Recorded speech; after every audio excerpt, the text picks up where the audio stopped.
Olá, boa noite a todos. Eu sou o Márcio Santos, apresentador do podcast Dois Amigos. Estou com um convidado especial nesta noite, o pastor missionário Jorge Soares. Tudo bem, pastor? Como é que o senhor está? Seja bem-vindo ao podcast Dois Amigos. Muito obrigado, Márcio. É um motivo de muita alegria estar aqui com você, com essa entrevista, né? Quero agradecer muito pela confiabilidade e desde já, juntamente com você aqui, com toda essa equipe, eu quero já convidar também os meus amigos, os pastores que aqui estão nos acompanhando, a ficar conosco até o final dessa entrevista. Que será uma grande bênção, né, pastor? Será uma grande bênção, porque temos muitas coisas aqui que vai edificar muitas vidas aqui nessa noite. Amém. Então, pastor, eu vou fazer uma pergunta.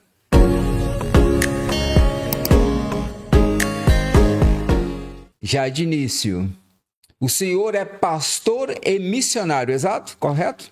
Exatamente, Márcio. Eu fui separado a pastor, consagrado a missionário há 20 anos. 20 anos, certo. E fui separado a pastor. Estou esperando agora, no momento, só a ordenância, mas já cumpro o papel de pastor. Ah, sim, perfeito. E na sua vida ministerial, de missionário, quais foram os países onde o senhor passou, que a função do missionário é como se fosse abrir igreja, não é verdade? Ou estou errado? Exatamente. No meu caso, né, desde os meus 29 anos, foi logo no início da minha carreira ministerial. Hoje eu estou com 57 anos. A minha primeira viagem missionária nós tivemos ali no estado de Minas Gerais e no meu retorno o pastor presidente viu a característica e o chamado que Deus tinha na minha vida e me enviou para o Paraguai. Olha, então, foi para o Paraguai. No Paraguai. No Paraguai, ali em Assunção, nós tivemos ali em Assunção, na cidade de Cacupé, né? Uma cidade muito idólatra, muito trabalhosa, onde que a miséria imperava ali naquele lugar. Há muita pobreza. Há muita pobreza. E nós tivemos ali com um índice de suicídio muito alto. Então foi uma das experiências que eu tive marcante na minha vida no início ministerial. E quando o senhor chegou lá, as pessoas lá te receberam com muita facilidade? O evangelho ainda naquela época era muito preso, havia uma certa restrição, porque nós sabemos que às vezes um país onde tem muita idolatria, digamos assim, né, que o pessoal vai para o catolicismo, às vezes ele tem um certo racismo, ou seja, contra outras religiões, né? E um missionário, quando ele sai assim para o campo, ele encontra às vezes umas certas dificuldades. Você encontrou essa dificuldade ou foi mais tranquilo o seu ministério lá, a sua missão? Posso chamar de pastor. Tá bem, Márcio. Tá bem. Pastor Márcio foi uma experiência inagualável ali naquele lugar. Porque quando nós chegamos ali, naquele lugar, não tinha experiência de campo, e eu me deparei com uma pobreza muito grande. As igrejas que nós tivemos ali apoiando, fazendo obreiros, passamos ali 3 meses para dar aula, para levantar obreiros, porque quase ninguém queria ficar ali naquele campo missionário. E nós tivemos numa cidadezinha ali dentro de Assunção, que quando nós entramos na igreja, eu me assustei. Eu disse, é uma igreja? Porque só tinha uma janela, sem janela, e uma porta sem porta. E os membros daquela congregação que nós tivemos ali eram povos indígenas, descendentes de indígenas. E no meio do culto, por incrível que pareça, houve uma briga dentro da igreja. Meu Deus, sério? Foi uma experiência assim tremenda que eu tive, não é? Então, depois daquele dia, eu me preparei espiritualmente melhor. e comecei ali a observar com muito cuidado, com muita cautela, aonde eu pisava, com quem eu falava, e foi uma coisa tremenda ali naquela cidade ali de Caacupé. E ficou lá quantos meses? Nós ficamos ali trabalhando durante um ano, não é? Ficamos ali com a missionária que nesse momento se encontra em Moçambique, uma grande amiga minha, e ficamos ali trabalhando. E o mais impressionante era a nossa alimentação. A nossa alimentação ali era arroz e macaxeira, como diz o nordestino. Sim, sim. Não é? E as igrejas eram muito resistente à palavra. Você tinha que ter muita cautela, Muita sabedoria para lidar com aquele povo, saber aplicar a palavra. Então foi o início do meu ministério, foi o momento que Deus me deu para que eu pudesse crescer futuramente no meu ministério.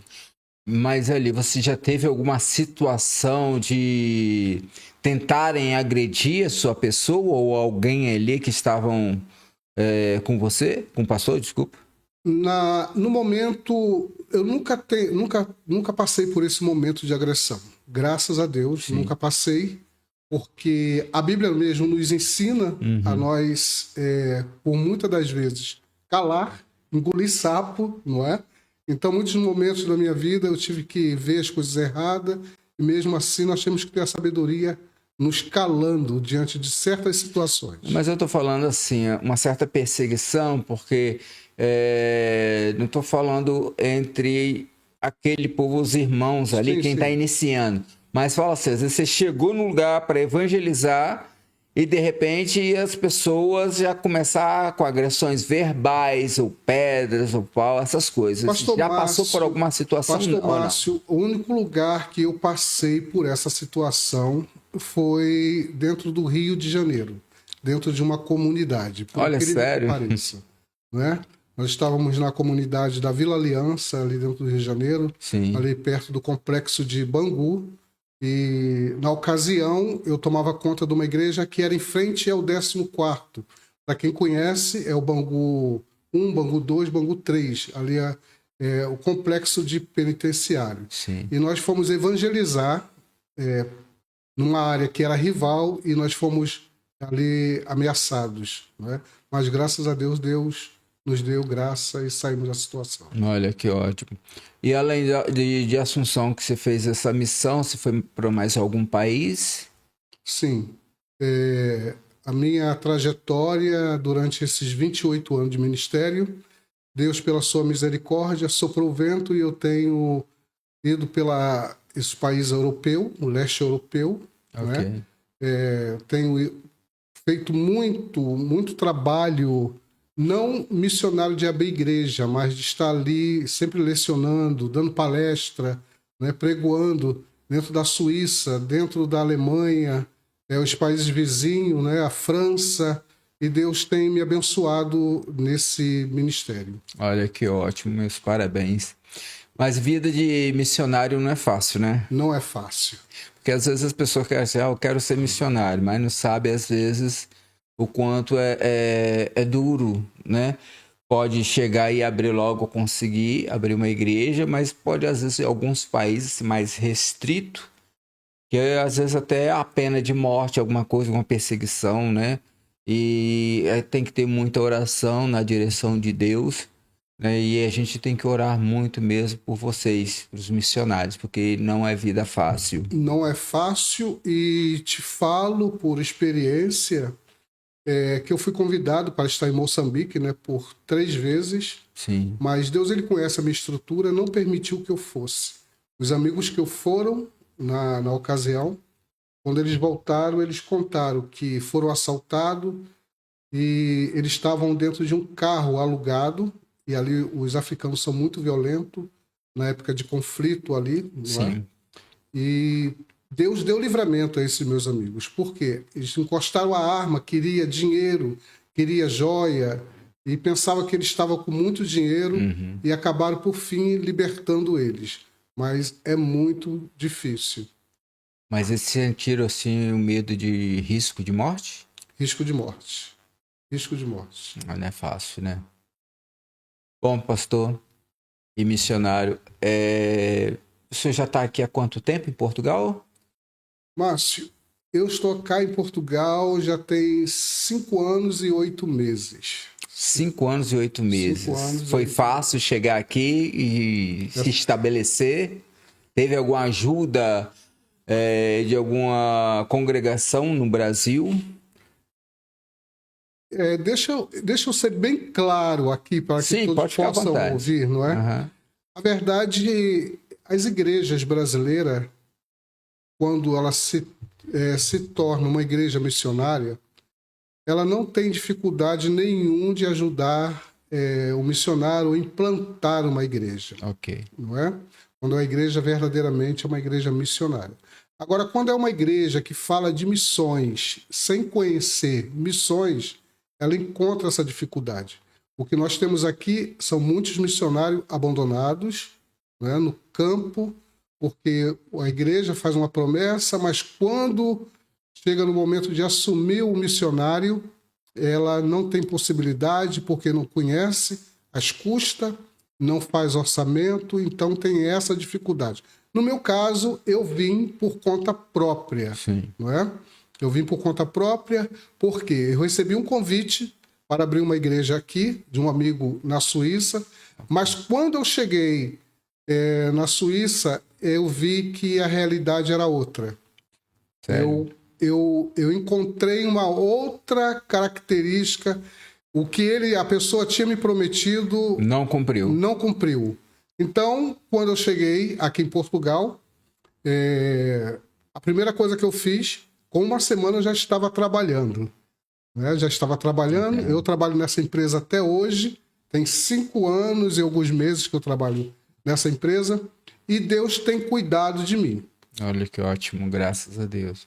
Mas por que que essas pessoas, né, não digo todas, mas tem infelizmente essa situação de abandonar, fazer uma promessa e abandonar um missionário, abandonar ali um pastor, não estão exercendo a vontade de Deus. Por quê? Se você faz uma promessa e você não cumpre, você acaba sendo mentiroso. E a Bíblia fala... Negligente. Negligente. A Bíblia fala que o quê? Que o pai da mentira é o diabo. É o diabo. Não é verdade? É verdade. Então, essas pessoas não têm um pouquinho de temor do Senhor ou não se converteram realmente? O que o... Pastor Márcio, eu vou responder por mim. Sim. Vou responder por mim. Eu tenho uma ótica dessas pessoas que elas têm um desejo muito grande de fazer a obra. Querem ver a igreja crescer, porém, é o que eu disse antes, não senta para fazer o orçamento. Não sabe quanto que custa uma renda aqui na Europa. Não sabe quanto custa um filho de um missionário aqui na Europa. Se é difícil, no Brasil, manter uma igreja, uma congregação, Sim. dentro do estado, do solo brasileiro, imagina aqui. E aqui nós temos uma dificuldade muito grande de pessoas para manter a igreja aqui. Porque nós sabemos que o salário de Portugal, se nós colocarmos na ponta do lápis, tem que trabalhar a mulher e tem que trabalhar o homem para poder pagar a renda. Sim, as rendas são absurdas aqui. São um absurdo. E muitas das vezes, o imigrante, quando vem para cá, ele vai congregar numa igreja. Se ele for só, ele está juntando centavos para trazer a família. Sim, é verdade. Então fica muito difícil, não é? Não é que o camarada ele não queira dar o seu dízimo, mas ele está juntando, ele está confiando em Deus, sim. Mas se ele tirar um pouco a mais, vai lhe fazer falta, infelizmente. Aí alguém pode me perguntar do outro lado. Sim. E ele não tem fé? Deus não proverá? Deus está provendo. Mas nós temos que ser também cauteloso sobre essa questão. E essa é a grande dificuldade que as igrejas aqui passam por falta de dizimista, por falta de comprometimento, de muitas das vezes, né, para poder manter uma igreja. Entendo. Bom, dentro do que o pastor acabou de dizer de dízimo, vou levantar algo polêmico aqui. Sim, senhor. Porque as pessoas falam o seguinte: olha, eu vou dar dízimo para a igreja e o pastor vai estar andando de carrão, tá construindo sua casa, tá usando para benefício próprio. A minha pergunta é o seguinte: e tem pessoas que falam, na verdade, talvez só esquecendo, só para completar, que no Velho Testamento não era dinheiro, era ovelha, gado, tal. Então, o que o pastor fala sobre isso?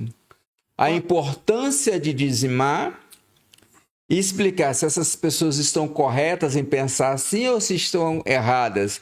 Se elas têm que julgar todos os pastores, né? Se alguém acontece uma situação de usar para benefício próprio ou está usando realmente para a obra do Senhor. Porque tem igrejas que às vezes vão lá e constrói e ajuda os membros. Quem não tem casa, vai lá e ajuda, ou com uma cesta básica, ou até ajudar uma casa que caiu, que desabou por causa das chuvas fortes, ou da erosão e tal. Então, explica para nós aí, para os ouvintes, né, nessa situação. Márcio, aqui em Portugal eu acredito que não aconteça isso. O livro de Malaquias, capítulo 1, quando Malaquias ele vem falando sobre o verdadeiro culto. Aliás, o livro de Malaquias ele fala do falso culto. Até o dízimo em Malaquias é culto. Então, na narrativa do capítulo 1, quando ele chama a atenção dos sacerdotes, porque os sacerdotes naquela ocasião já estavam oferecendo animais mancos, animais doentes para o sacrifício, a qual Deus ele rejeitava. Entenda que quando Jesus ele, no capítulo 21 de Mateus, quando Jesus ele entra no templo, ele vira a mesa dos cambistas, era reflexo de Malaquias. Por quê? Na antiguidade, quando o maço ia oferecer um sacrifício, a ovelha era criada durante um ano com muito carinho, com muito cuidado, não é? O animal era bem alimentado, o maço tinha que cuidar daquela ovelha todos os dias ali, olhava ver que não tinha nenhuma mancha, ver que não tinha nenhum machucado, imperfeição. Tinha que estar perfeito. Ok. Então vamos lá. A pergunta que você me fez. O que aconteceu com o passar do tempo? O povo se esquecendo das escrituras. Verdade. O povo estava sendo negligente, não por eles, mas pelo ensinamento dos sacerdotes, que ensinavam errado. Não é? Sim. No século I, quando Jesus começou o seu ministério, Jesus, quando ele chega no templo, o que ele acontece? Ele vira a mesa dos cambistas. Por quê? Os sacerdotes, os sumos sacerdotes, ele dizia assim para o povo: não precisa mais você criar o seu animal em casa. Você não precisa ter trabalho para trazer para o templo. Nós temos tudo aqui. Vocês vêm, compram aqui e aqui mesmo oferece o sacrifício. Mas só que os animais que eles vendiam eram animais coxo, cego, doente e manchado. E o que isso tem a ver com o dízimo? Porque o dízimo é uma convenção. Sim. Eu tenho que estar convertido. Verdade. Todos que dão dízimo têm que estar convertido. Quando eu falei, a minha fala anterior, que muitas pessoas se retêm porque junta para buscar a família, não é? Porque quem tem a fé plena, ela não se prende a isso. Verdade. Ela não se prende a isso. Ela tem a fé plena em Cristo, sabe que Cristo vai prover. Muito boa a colocação da pergunta que você me fez. O que eu digo a respeito disso? Entenda. Quando você tem uma fé plena, você é convertido até no dízimo, quando Sim. a pessoa não olha o que o pastor vai fazer com o dízimo. A pessoa não olha com que maneira ela vai dar o dízimo. Ela já trabalha, já vem preparada para o culto. Ela traz da sua casa o seu dízimo, a sua oferta, não é? Porque a maior oferta que nós podemos oferecer ao Eterno é a nossa própria vida, o nosso próprio culto. E isso a gente Verdade. traz de casa, não é? Então, quando você me pergunta o que eu digo a respeito dos pastores, de pessoas que acham que os pastores gastam com carro, com apartamento, com outras coisas mais. Bem, o que eu digo é o seguinte: nós temos que olhar para o Eterno, É verdade. para as Escrituras. Porque se nós olharmos para as Escrituras, nós seremos bem-sucedidos. E para fechar, eu tenho o meu pastor Jailson Costa, um homem que me convidou em 2018 para estar aqui em Portugal. Esse homem era para estar bem sucedido hoje, mas Cristo colocou no coração dele de assumir um ministério. Sim. Esse homem largou o trabalho dele. Esse homem trabalhou durante praticamente um ano para pagar o imóvel ali da sua igreja. E quantos membros tinha naquela igreja, pastor Márcio? Em 2018, como você sabe, as igrejas aqui mais cheias de Portugal, se tivesse 50 pessoas, eram muitas. Entendi. É diferente de hoje, não é? Era 2 membros que ele tinha na igreja. Então esse homem cavou poço. Esse homem, ele tirou da boca da filha, da esposa, da casa, para poder pagar a renda. Hoje, a igreja deve ter aproximadamente uns 100 membros. Mas por quê? Deus honrou a fé desse homem. Glória a Deus. Então, o pastor está dizendo que o que muitas pessoas só julgam o que está olhando ali na hora, mas o passado, a luta, o sangue, o suor para estar ali hoje, eles não olham. Eles não olham, O tanto não que sabem onde você sacrifício, veio. né? Às vezes se sacrifica a família, né? De estar mais tempo com ela, de passear, de viajar, mas em prol ali da obra do Senhor, por amor, né? Eu acho mais importante isso, a pessoa fazer por amor. Eu toquei na questão do dízimo, por quê? O meu entendimento de dízimo é isso. Não me importa o que o pastor vai fazer. Importa o meu compromisso com o Senhor. A minha adoração ao Senhor. A minha gratidão ao Senhor. E para mim entregar o dízimo é um ato de fé, é um ato de amor. E de conversão. De conversão e de agradecimento. Você sabe por que eu falo muito, especialmente agradecimento? Porque Deus poderia ter escolhido qualquer outra pessoa, mas Ele olhou para mim, olhou para ti, olhou para o Rony. Não porque somos merecedores, não é verdade? Eu passei uma experiência, Qual pastor foi? Márcio, Conta aí. isso aproximadamente há 15 anos, 15. que me feriu muito, me prejudicou muito na questão do dízimo. É sério. Nós tomávamos conta de uma congregação ali na cidade de Nova Iguaçu, no Rio de Janeiro. Eu era o segundo do dirigente. Eu estava há 5 anos desempregado.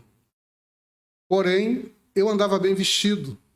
Eu tinha o meu carro, porque eu trabalhava como camelô na ocasião. E um certo dia, 8 horas da noite, me bateram na porta. E quem era? O dirigente da minha congregação. E ele falou assim, na época eu era diácono. Ele, diácono, você pode me mostrar o seu recibo de pagamento que você recebe? Eu, como assim? Não, porque nós estávamos vendo o relatório dos dizimistas, você dá tão pouco de dízimo, e você tem carro, você tem uma vida... Eu olhei para dentro dos olhos dele e não acreditei. Misericórdia, pedi agora o recibo de Eu vencimento. não acreditei. É a primeira vez. Eu não acreditei. E aquilo feriu meu coração. Sério? Porque antes, como que eu fazia? Se eu ia no mercado e comprava 5 quilos de arroz, eu comprava 3 quilos para dar no dia da Santa Ceia. Se eu comprava 2 quilos de feijão, eu comprava 1. Então, tudo eu comprava. Além de dar o meu dízimo, eu sempre levava. E depois desse episódio, o meu coração fechou. Eu fiquei sem dar um dízimo um bom tempo. E minha vida desandou, não foi uma das boas. Então, mas por quê? Será que Deus ele foi tão injusto assim? Mas às vezes Deus ele prova a sua fé. Sim. De repente aquilo para mim foi um momento de aprendizado e eu não tive discernimento naquele momento. De vez eu avançar, eu recuei. Então, muita gente às vezes fecha o coração por certas atitudes humanas. Né? Não é fácil. Mas aqui em Portugal, qual foi sua maior experiência aqui? Oi, agora você me fez uma pergunta boa. A minha maior experiência foi no ano de 2021, da pandemia. Nós já se conhecíamos. Sim, já. Já se conhecíamos. Muito bem. A minha maior experiência é... Eu tenho 2 filhas. E eu tinha comprado as passagens das minhas filhas para estar aqui comigo depois de 2 anos de eu estar aqui só. E de repente veio a pandemia. Sim. E quando a pandemia veio, os aeroportos fecharam. Fechou tudo, né? Fechou tudo. Eu morava numa casa praticamente grande. Eu fiquei mais ou menos uns 15 dias dentro de casa. Aquele céu cinza, sem ninguém por perto. E começou a me bater uma depressão. Pela graça de Deus, veio uns amigos da Suíça e ficaram lá em casa comigo. Mas depois tiveram que ir embora. E esse quadro de depressão, ele foi aumentando. São poucas pessoas que conhecem. Você sentiu por falta de presença da sua família ou de pessoas? De pessoas. De estar sozinho. Estar sozinho. Não é bom que o homem esteja só. A Bíblia já até fala sobre isso, né? Então, naquele momento, para mim, foi um momento muito difícil. Poucas pessoas sabem disso. Uma das pessoas que sabe foi o meu pastor Aerlo, que me ajudou muito naquela ocasião.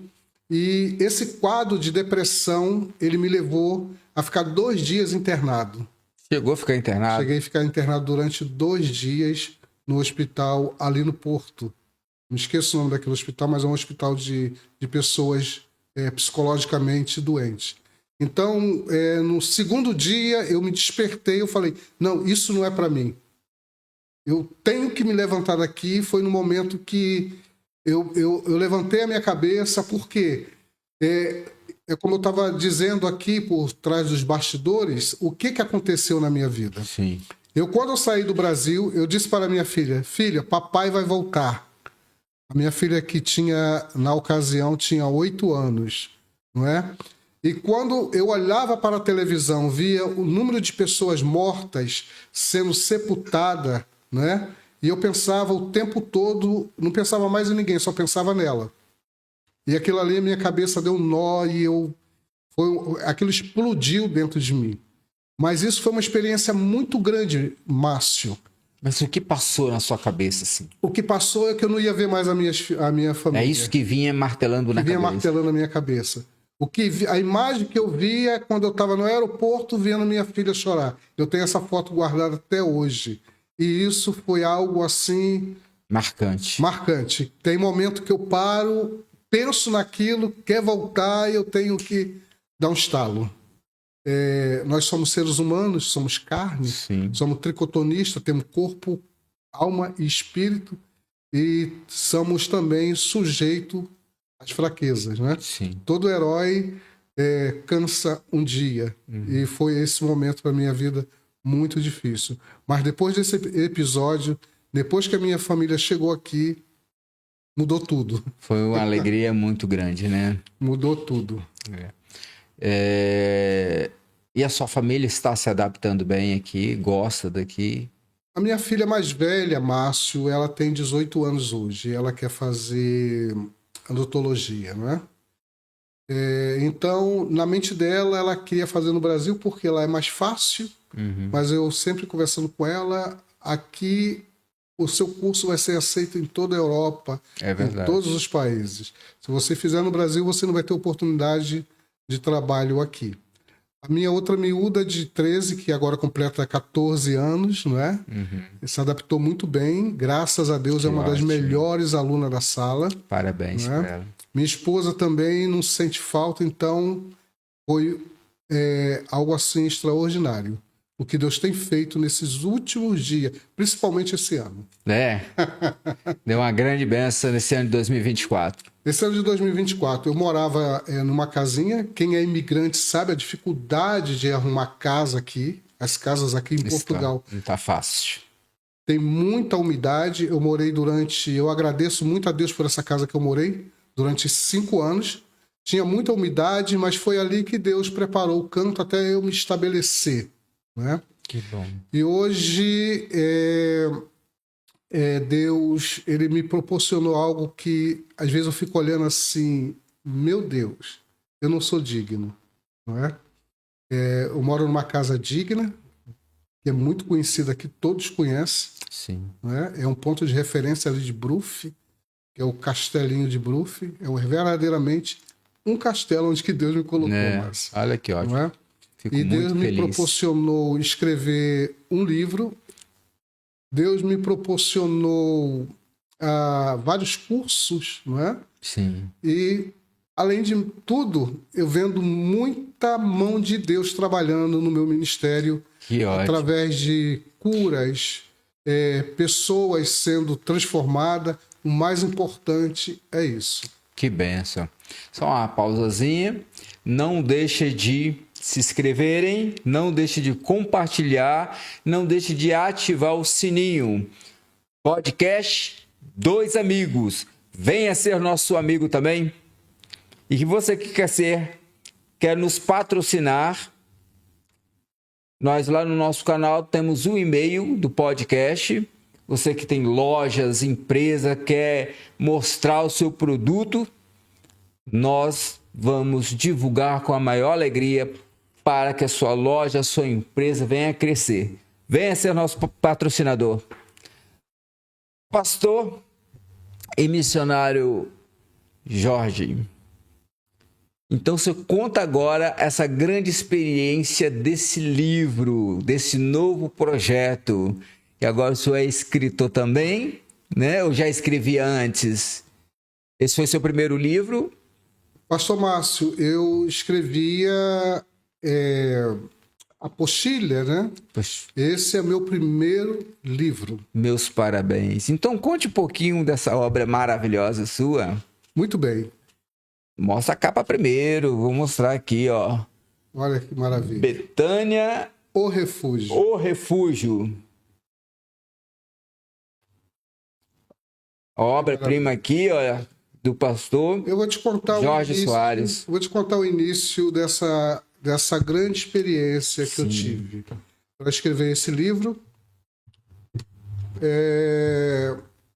Como eu falei com você, esse ano de 2024 foi o ano da virada, eu posso dizer. Sim, fica à vontade. Foi um ano da virada.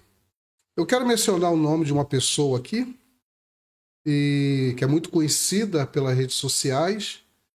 Eu estava na Suíça fazendo uma turnê, né, ministrando em algumas igrejas, e eu fui convidado para estar numa vigília, a vigília da última hora, ali em Zurique. E quem estava ministrando nessa noite era a missionária, me deu um branco dela agora, Cristina Maranhão. A missionária Cristina Maranhão. Sim. E a igreja muito cheia, e eu ali fora, fui tomar um café, estava lá em pé, e ela, de repente, ela focou em mim, ela disse, aquele homem que está ali em pé de camisa branca. E me chamou. E ela contou toda a minha trajetória que eu estava passando. Que maravilha. E ela disse uma coisa para mim, falou assim, olha homem, eu vejo um caminhão de mudança parando na tua porta. Eu estava procurando casa. E Deus vai te levar para o outro lado. Assim foi as palavras dela. E Deus ele vai fazer o que está embaixo e para cima. E vai fazer uma grande mudança na sua vida. Glória a Deus. Pastor Márcio, não demorou 6 meses. 6 meses. Eu estava com esse projeto, fazendo uns rabiscos em casa e querendo saber o que eu ia escrever. Eu tinha foco que era Betânia. Porque eu ouvi uma mensagem de um pregador, amigo meu, de infância, pastor Jackson Gomes. Ele pregava sobre a verdade da ceia de Betânia, o tema. E aquilo ali mexeu muito na minha mente e fiquei remoendo. Sim. E eu fui pesquisando. E eu comecei a escrever algumas coisas e um dia eu recebi um telefonema de um amigo brasileiro que está em Seixo, ali em Aveiro. E disse, pastor Jorge, eu tive um sonho e você escrevia um livro. Olha só, que maravilha. Aquilo ali foi o pontapé. Eu falei, muito obrigado, meu Deus. Ore por mim. Que bênção, parabéns. E foi nesse momento. Então, eu comecei a fazer pesquisa, eu gosto muito de arqueologia, e lendo todo o meu conhecimento durante 28 anos, eu falei comigo mesmo, chegou o momento de eu exalar aquilo que Deus me deu como conhecimento.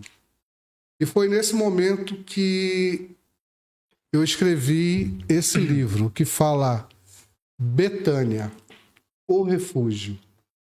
Aí, se você me perguntar por que Betânia, o refúgio? Então, por que Betânia, o refúgio? Por que Betânia, o refúgio? Foi exatamente o que nós falamos agora, quando falamos do dízimo.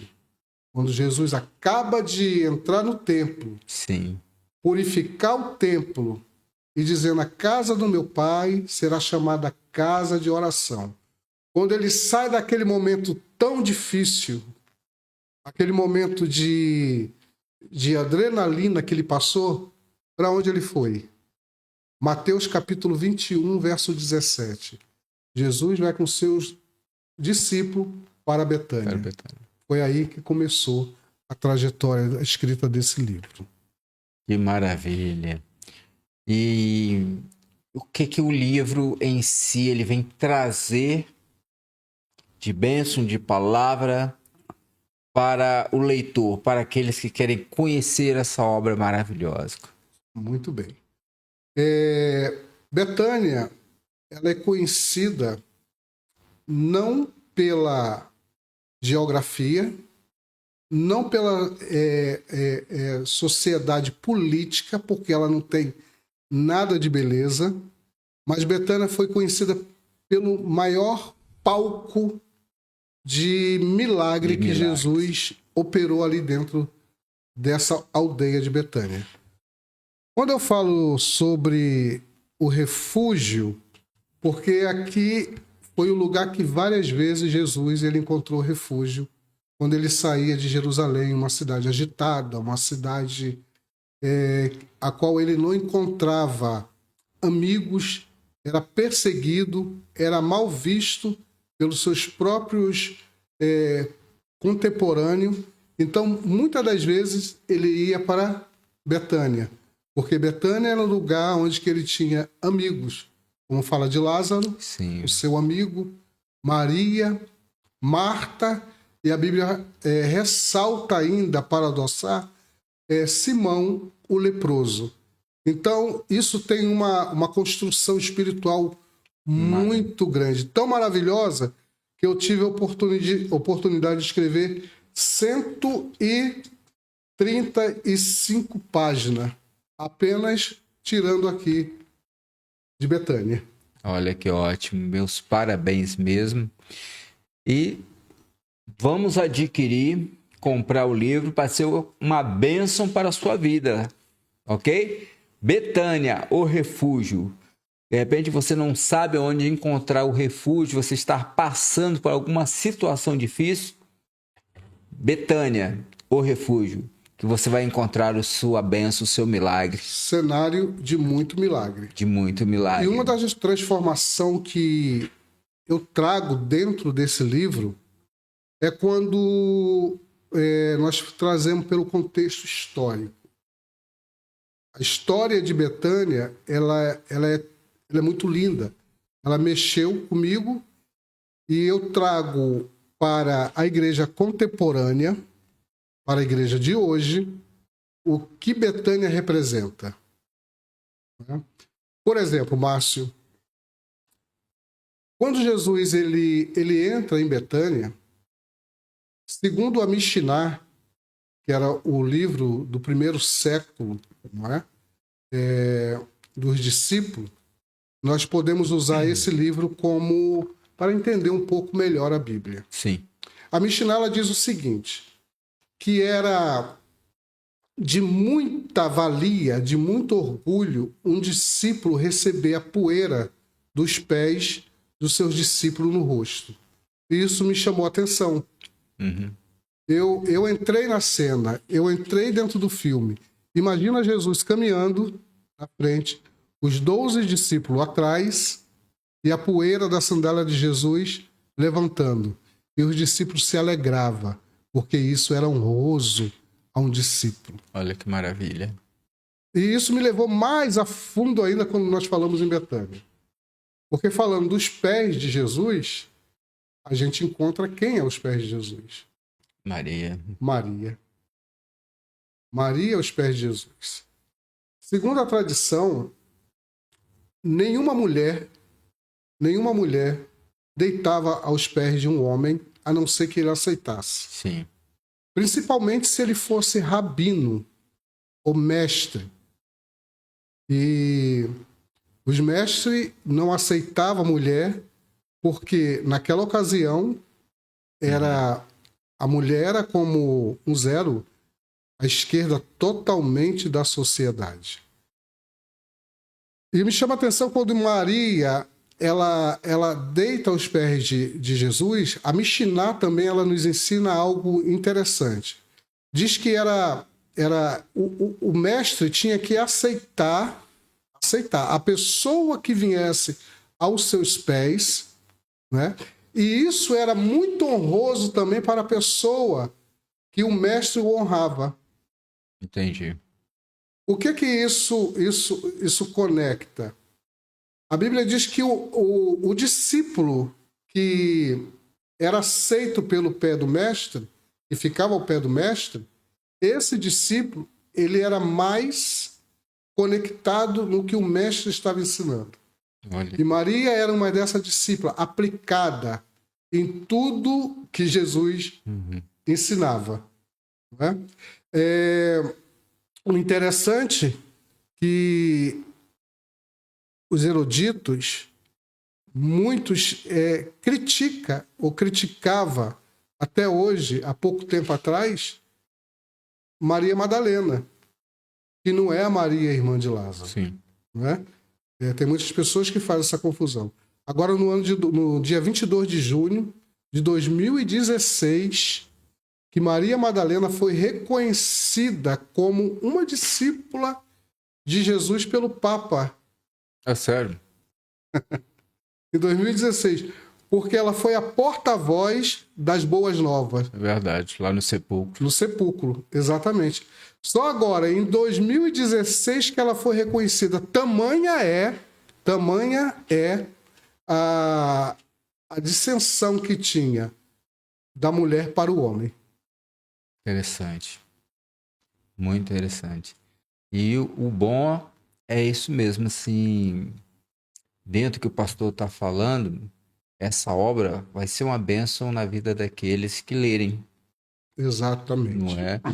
E porque vai trazer ali o conhecimento, vai trazer as revelações, né? Os milagres do Senhor Jesus. E isso é muito importante. Às vezes poucos conhecem, a não ser quem é estudioso, que já está... mas vamos supor, como tem várias pessoas, e evangélicos, não evangélicos, católicos e outras religiões, mas estão assistindo esse podcast, quando adquirirem um livro desse para ler, eles vão ver a existência. Realmente o Senhor ele pode ali mexer na estrutura, como mexeu na minha, como mexeu na do pastor, de todos aqueles que aceitaram Jesus como único suficiente Salvador. E as experiências que nós temos, como o pastor teve aí, sua experiência maravilhosa, essa revelação, né? desse irmão que teve o sonho, você passou a escrever livro. Olha que maravilha. Pastor Helder. Pastor Helder. Aproveita e manda um abraço pro Pastor Helder. Pastor Helder, brevemente nós estamos aí, que Deus o abençoe em nome de Jesus. Isso aí. E fico muito feliz, né, por Deus ter te abençoado grandissimamente. E se quiser falar mais um pouco dessa obra maravilhosa, dos seus planos, projetos futuros, sim, é uma grande honra. Pastor Márcio, eu escrevi esse livro, não foi para religiosos. Eu fiz esse livro pensando em vidas. Ah, ótimo. Eu escrevi bem colocado. Esse livro não é um livro de autoajuda. Uhum. Esse livro, ele não é para pessoas religiosas. Eu fiz esse livro pensando em mudanças de vida. Eu faço uma pergunta. Eu inverto agora a situação. Como que você vê Lázaro?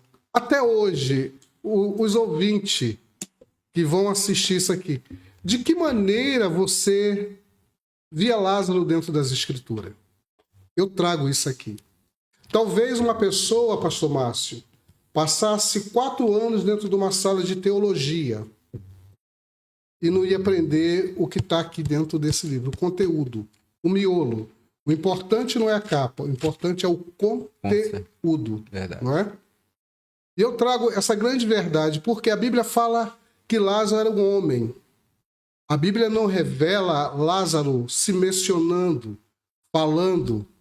Só diz que ele era amigo de Jesus. Sim. Não é? Muito bem. Então, segundo as minhas pesquisas, o que eu busquei, a Bíblia chega a relatar, né, a história relata que um judeu, após os seus 12 anos, que ele tem um compromisso de pegar a primeira vez a Torá, não é? Ler e ter um compromisso com a vida espiritual. Então, Lázaro, na minhas pesquisas que eu fiz, Lázaro tinha menos de 12 anos. Lázaro ele não tinha ainda completado os seus 12 anos, porque o Mitsabá é quando o adolescente ele completa os seus 12 anos e ele tem a oportunidade de pegar a Torá naquela ocasião e ler diante do público, diante de toda a sociedade. Isso aí até hoje é assim. Sim. E nós vemos que Lázaro, ele não é mencionado. Lázaro não é discípulo de Jesus. O discípulo mais velho de Jesus, segundo a história, era Pedro, porque foi o único que pagou imposto quando Jesus mandou pegar a moeda lá na boca do peixe. Porque até os seus 19 anos não pagava imposto. Então, os seus discípulos todos eram de menores. Entendi. Após a Mitsabá, ele poderia aprender e ser discípulo. Lembra de Jesus quando leu ali Isaías? Ele começou ali a estudar com os mestres de Israel. Muito bem, o primeiro ponto é esse. E aqui eu trago essa revelação. Toda essa história de Lázaro, eu trago aqui nesse livro, para você que queira ter um conhecimento não religioso, mas conteúdo que possa mudar a tua história. E outro ponto muito interessante que eu trago aqui também, eu venho falando sobre escatologia. Uhum. Tem pessoas que têm dúvida ainda da morte. Quando a pessoa vai morrer, será que o antequerido lá no céu ele vai ter consciência ou não vai ter consciência? Quando Jesus chamou Lázaro, Lázaro, saia para fora, Lázaro estava consciente. Eu trago isso aqui nesse livro.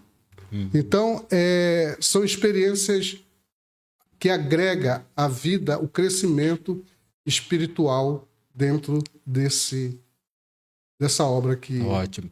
E o pastor estava me falando por trás dos bastidores que tem uma novidade aí, né? Exatamente. A novidade é que agora, no final de fevereiro, né, nós estamos lançando também Raízes do Deserto. Raízes do Deserto.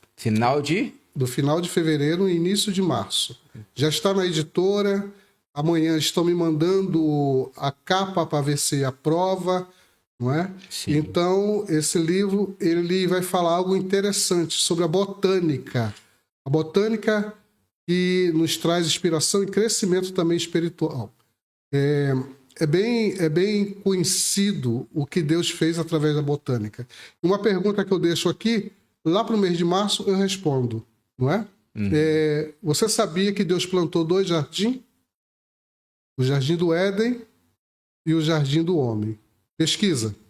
E no final de fevereiro eu trago isso nesse livro. Neste livro. E sobre esse livro que está aqui, onde que as pessoas podem comprar, adquirir essa obra Betânia, o Refúgio, e já em final de fevereiro, né? Mas essa obra que já está saindo, que o pastor acabou de dizer. Muito bem, Márcio. Essa obra vai ser lançada agora, domingo, dia 8, ali no Porto, na Assembleia de Deus, Semear, na rua Aires de Ornella, número 79, ali no Bonfim, não é? E pela internet nós vamos deixar o link abaixo desse podcast e você possa adquirir. Você é do Brasil, você pode adquirir, já está incluído já, tá bom? Já está incluído o transporte, você vai pagar, se eu não me engano, acho que é R$29. R$29, acho que é o preço do livro já incluído. 29 ou 39, não tenho bem certeza. 29 ou 39. O preço mas lá no link, lá Brasil, vai ter. Lá tem tudo, então você fica bem tranquilo. Ok. Quer falar mais alguma coisa? Fica à vontade. Eu queria dar mais uma pincelada que é algo muito, muito tremendo que Deus tem aqui dentro desse livro que eu trago, não é? Eu tiro uma dúvida muito grande que muitas pessoas às vezes têm. Quando eu comecei também no meu ministério, eu já vi muitas das vezes muitos pregadores, pessoas que prega não porque lê, mas porque ouve. O conhecimento de ouvir. Já vi tantas pessoas falar que Maria Madalena era uma prostituta, não é? Era uma prostituta. E eu trago aqui nesse livro que a Maria que se encontra em Lucas 7 não é a Maria Madalena. Eu provo, não é? Trago respaldo e Simão, esse que julga a Maria, não está julgando Maria Madalena. Está julgando Maria, irmã de Marta. Não é? Se nós pegarmos aqui Lucas 36, 42, nós vimos que era uma mulher que ungiu os pés de Jesus com um perfume muito caro. Né? Marcos capítulo 14, no verso 3 em diante, nós vemos que Maria, irmã de Marta, estava também ali na casa de Simão. O interessante é que Marcos começa a dizer que Jesus foi convidado por um leproso.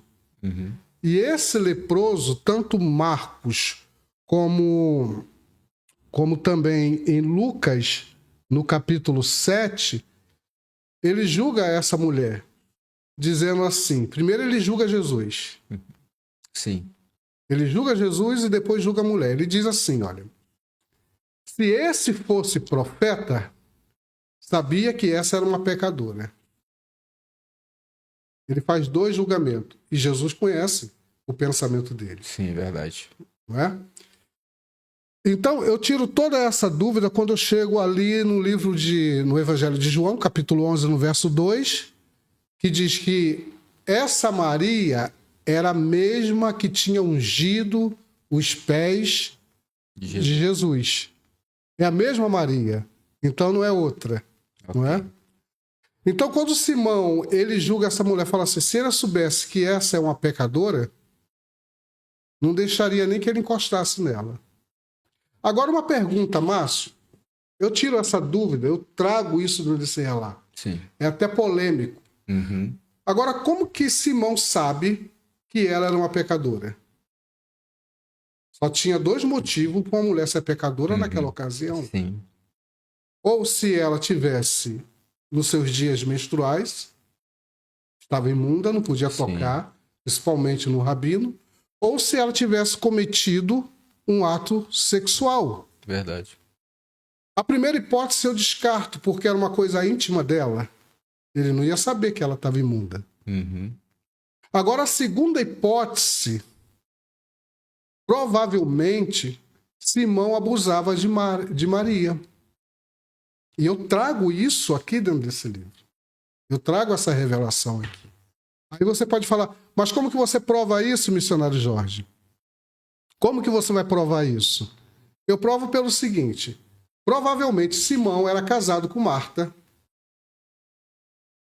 E Marta e Lázaro conviviam ali, juntos. A Maria, essa mulher, ela tinha...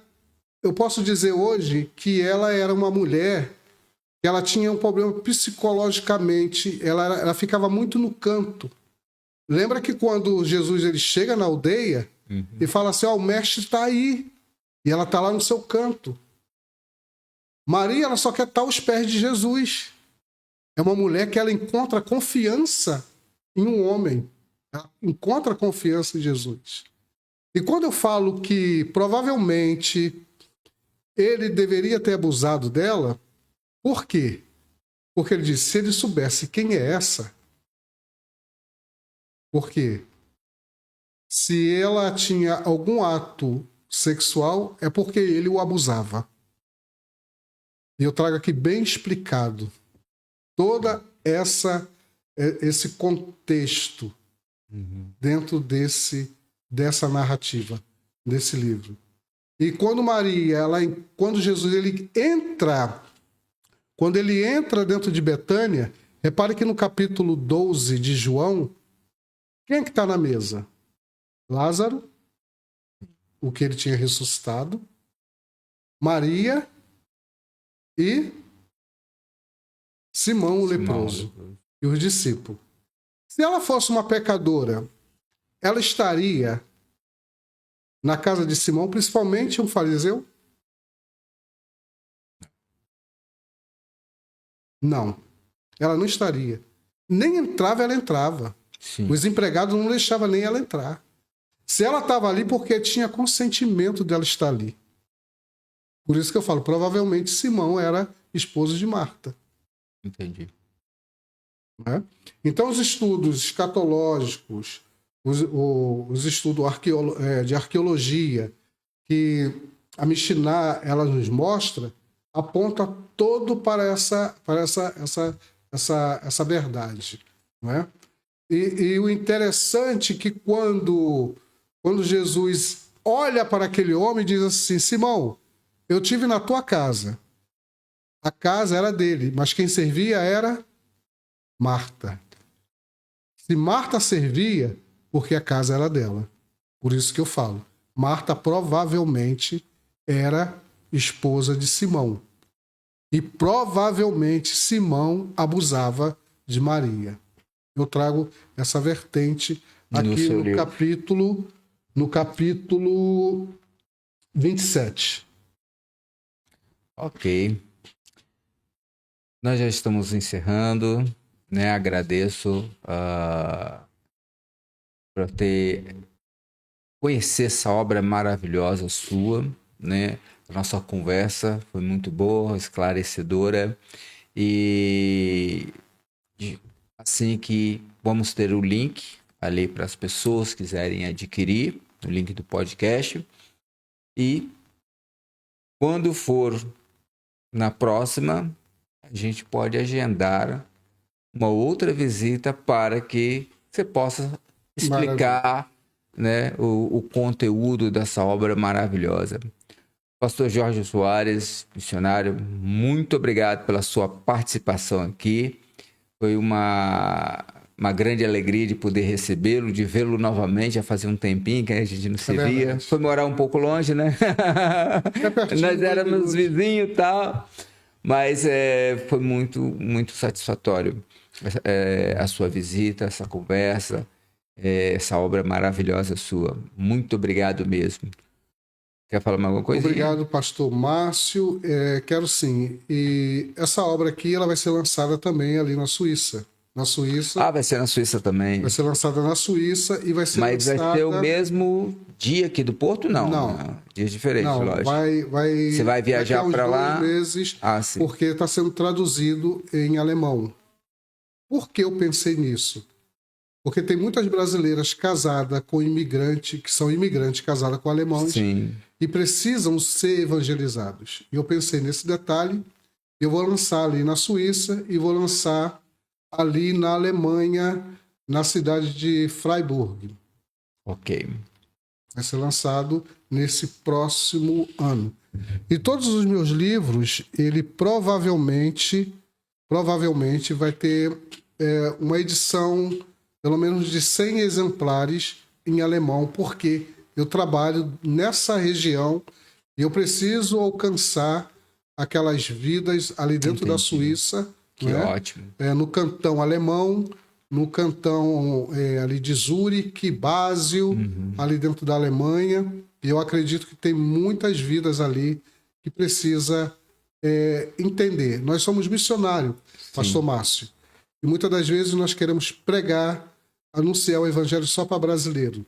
Se fosse dessa maneira, Deus deixaria-nos lá dentro do Brasil. Não teria nos trago. Não tinha falado, ide até os confins da terra. Exatamente. Pregai a todas as nações, a todos os povos. Exatamente. Né? Verdade.